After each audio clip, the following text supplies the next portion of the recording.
Okay, so let's look at a few tools here that will help us along the way. So I can just right click and select anything from this radial menu. So edge, vertex, face. Generally, I probably want to start with face mode. I can also switch over to this modeling toolkit. Is very handy. So this one, even though most of the items can be grabbed to the radial menu or this shift right click menu, it is nice to have the modeling toolkit over here, just because a lot of these, sometimes I'll use both really. Okay, so let's select a bunch of faces. So you can see that you're in face mode. That's again a nice reason to have that. So I'm in face mode here, and I can go to extrude pretty much right away. And you can see I can do thickness for the whole object. But down here at the bottom, I have keep faces together. If I turn that off, this is like a kind of a quick way to, manipulate a whole bunch of sides on an object, and kind of a quick way to create, a cube. It could look a little bit different, or I could even change the offset of this. So it's a pretty fast way to kind of play with a few things with this object. So if I want to reset these, I can reset these all back down to 0. So the offset will kind of offset each one of these individual faces. And this is probably the most classic cube here that we'll be making. And then if I just click extrude again, and this is a reason why I like it, because I can just click extrude over here. I can shift right click and hold, but I usually don't prefer that method. I like to click my extrude over here, just so I know that I have another extrude happening. So once I click extrude just one time, then I can use my thickness value to go into that. Now you will see if I go too far, I've actually gone into the object itself. So it's intersecting itself, which generally, that's one of those rules that we don't want to break. So we can't really, an object can't really do that in space. So we can just kind of extrude that into the negative just a little bit. So that's a pretty basic cube. Now let's look at this a little bit more detail. I'm going to go back out to object mode. So that basically means I'm done with my extrusions. So I'm going to go up to channel box layer editor, and you can see I basically have the cube 1 here. This was the original starting cube.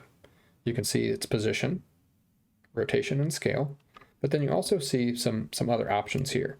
So you have a shape node, and these are really nodes. Then you have an extrude node 1 and 2, because I did 2 extrusions. And then all the way at the bottom, you can see that I have the original polycube shape node.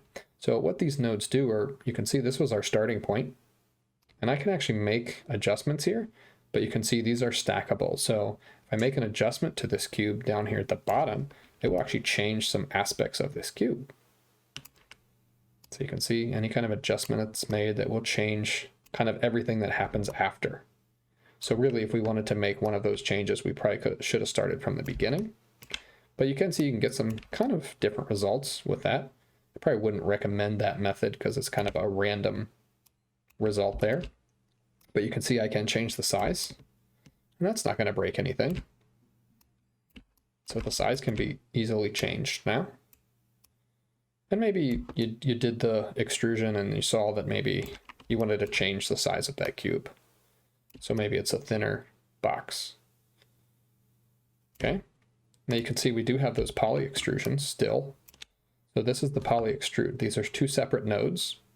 And in this list, it is a little bit confusing to look at maybe, but this is everything we do as an input. So each one of those is a node. If you also click on the attribute editor, you have basically your nodes up here, and we'll look at these in a different method as well. But you can see I have the P cube. So this is my transform node. So everything that is housed for the transform attributes is listed here. You can see my P cube shape 1. This is my shape node. So all of the shape attributes are housed here. And then everything that we did. So these are the defaults. And then the things that we did were an extrusion. So you can see this is the first extrusion that we did. And you can see that value. And you can actually see subdivisions too. So not only can we manipulate some of these subdivisions, but we could also change the value. So I could do -3, and you can see that's moved. Well, let's do something a little bit more drastic, -10. Now that's not going to work because that's intersecting itself. So maybe -5. And then you can see this is that extrude face, and this is the previous one that we did. It has an offset of value of 6.4. The values aren't really important, but I just want to show you that you can change those after. So I can make that thinner or thicker. If I do a value of 1, actually that's going to break maybe 2. Nope, still broke. I might just get away with 4. Oh no, 5 is going to be the least amount I can do for that before the object actually breaks. But I just wanted to, you know, show you some of these again. This is the history, initial shader. Some of these are the default ones. So it always has a default Lambert shader, shader 1. So that Lambert 1 is default, and the initial shading group. So anything that we create will be in that initial shading group. So you can see that's just some of the behind the scenes of really what's happening with this object. So I want to show you in a little bit more detail what these nodes look like visually. So this is just kind of, you know, this is tab form in the attribute editor. So they're just different tabs, which is kind of hard to visualize. This is kind of the list form in the channel box layer editor, but let's actually look at these nodes in node form. So if I go up to Windows, you can see I have the node editor. So I'm just going to click the node editor here, and depending on your setup, you might see the nodes right away, but let's just say that we don't. So if you, no matter what you see, let's just do clear graph. So this little stars here, let's start with that. And then make sure you have your single object selected. So clear graph, object selected. So you have a couple options here. You can do add selected nodes to graph. So we just have the object selected, add selected nodes to graph. And you can see now we have our nodes. So you can, you know, move and manipulate these, but really they're just gonna, their default position is fine.